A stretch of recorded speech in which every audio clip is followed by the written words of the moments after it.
Hey guys, welcome to today's nutrition lesson where we're talking about heart healthy options.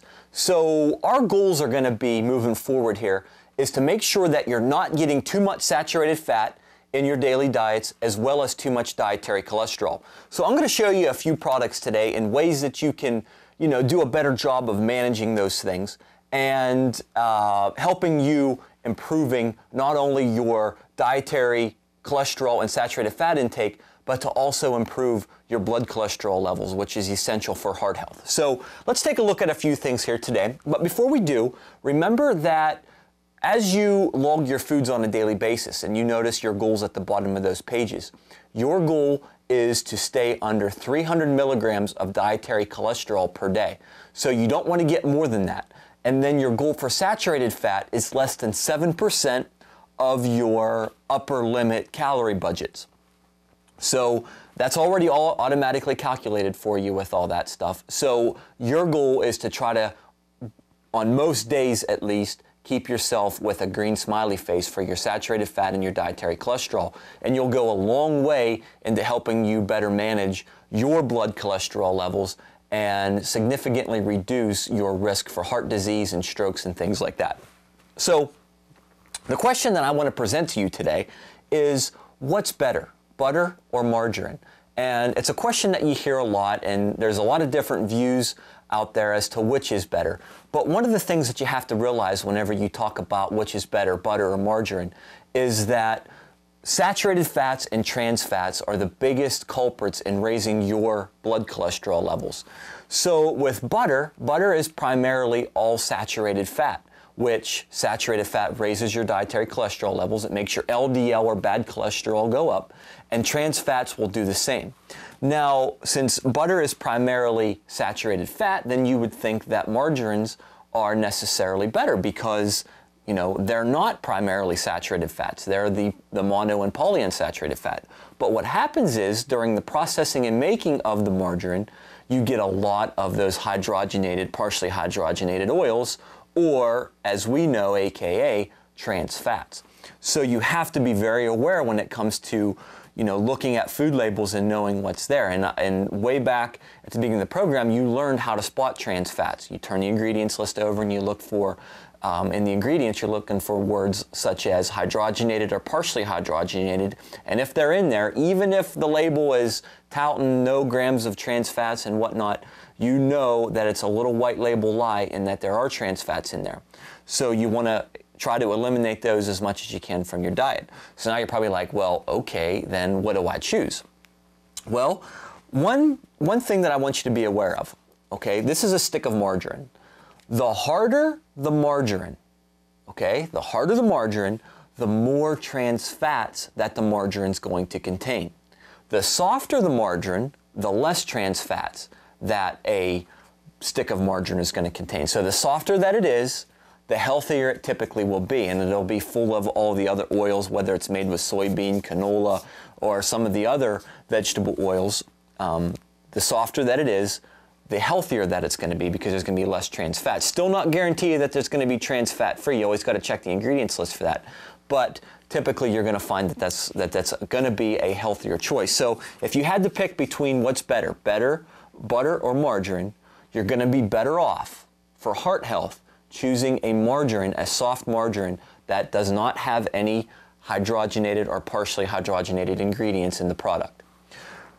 With all that said, okay, let's take a little bit of guesswork out of some of this and look at two specific products that I like a lot. And these are both Smart Balance brands.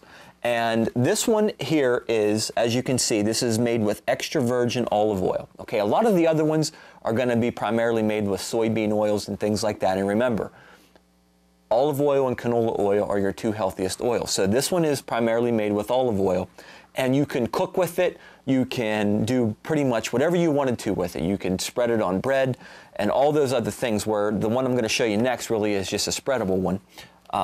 But again, this is an example of a margarine-based butter. Okay, it's not butter, it's not margarine, it's a version, it's a combination of the two, but it's with a lot of healthy ingredients, and it's something that I would suggest and recommend that you choose. And then when you see this, you're going to notice too that it has omega-3 fatty acids in it, and that's not why I'm telling you that this is a healthy product, okay? We're not consuming this for omega-3s, okay? We're consuming it because it's made with healthy ingredients, and the primary fat that's used to make this is olive oil, okay, which is a healthy monounsaturated fat, which helps improve your cholesterol levels, okay? And it helps prevent heart disease and strokes and things like that. It's the healthy oil. So this is what you would use as a multi-purpose spread or butter for cooking and things like that if you wanted to go that route. And then the reason why I wanted to show you this is a fairly newer product that's now on the shelves, and this is Smart Balance, and they call this Heart Right, and it's light and it's a little bit less fat. But what is the benefit to this, and the reason why it's Heart Right, is because these have what's called plant sterols in it. And plant sterols are natural, chemicals that you find in a lot of vegetables. And what happens with plant sterols is it's a natural way to lower your cholesterol levels. In particular, they have a significant effect on greatly lowering your LDL cholesterol levels. Now, before we get too involved in everything like that, you just need to know that plant sterols will help lower your cholesterol levels.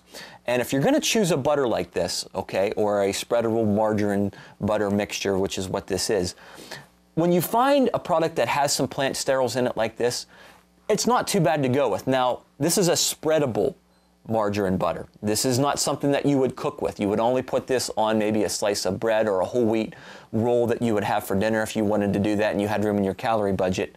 Okay, so not something that I would recommend that you use a lot of. In fact, to get 1.7 grams of plant sterols, you need to have a serving of this, which is a tablespoon. And if you remember from our portion lesson, a tablespoon is the size from the tip of your thumb to the first joint is what a tablespoon is. So you need to have that much to get 1.7 grams of plant sterols. Now, you would never put that much butter on a slice of bread, nor would I ever recommend you do that. But if you did, okay, you would only be getting about 45 calories there. A teaspoon is a much more reasonable approach with that. And if you remember, a teaspoon is from the tip of your finger, index finger, to its first joint. Okay, that's a teaspoon, and that's what a much better, more sensible portion would be if you did that. And remember, there's 3 teaspoons in 1 tablespoon. So you'd have to do a little bit of math and divide 45 by 3 to get how many calories there would be in there, which wouldn't be a lot. But again, you'd be getting the benefit from using healthier oils with the addition of some plant sterols there that would help benefit your total cholesterol levels if you did this. Now, just as another secondary precaution, I am not recommending that you start putting a lot of butter and things like that on your breads. Okay, just because this hasn't, and I'm just recommending that if you do that on a regular basis, this would be a healthy alternative to regular butter or margarine that you already may be adding on there. Okay, so I like these 2 products, and it will take a lot of guesswork out because you can get inundated again with all the different margarines and butters that's out there. Here's 2 that would be healthy choices whenever you go grocery shopping, and they're commonly found in all grocery stores.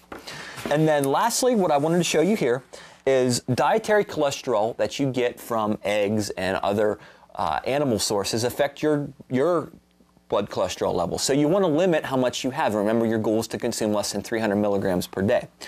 Eggs are one of the biggest culprits for that. Okay, in 1 large egg, you're going to get about 213 milligrams of dietary cholesterol. 213, okay? Your goal is not to go over 300. So you can see that 1 egg would take up a large portion of your budget with all that. So what I would recommend is that you stop using so much egg yolk and use more egg white. So for example, if a cooking recipe calls for 1 large egg, you can substitute that for 2 large egg whites only. For 1 large egg, whole egg, okay? Or you can better yet choose something like this where the egg white's already separated for you, and this is Walmart's brand. 1 ingredient in here, which is egg whites. I love that. So you could use this in its place, or if you're like me, I don't spend extra money on that. I just use 2 large eggs and I separate the yolk myself in some of the recipes and omelets and things like that I'll whip up. Okay, so just a real brief overview of some of this stuff. You need to limit saturated fat and dietary cholesterol in your body in order to prevent or prolong when you may have a heart attack or stroke and things like that. This will go a long way into improving those numbers. I'll see you guys again next time. Bye-bye.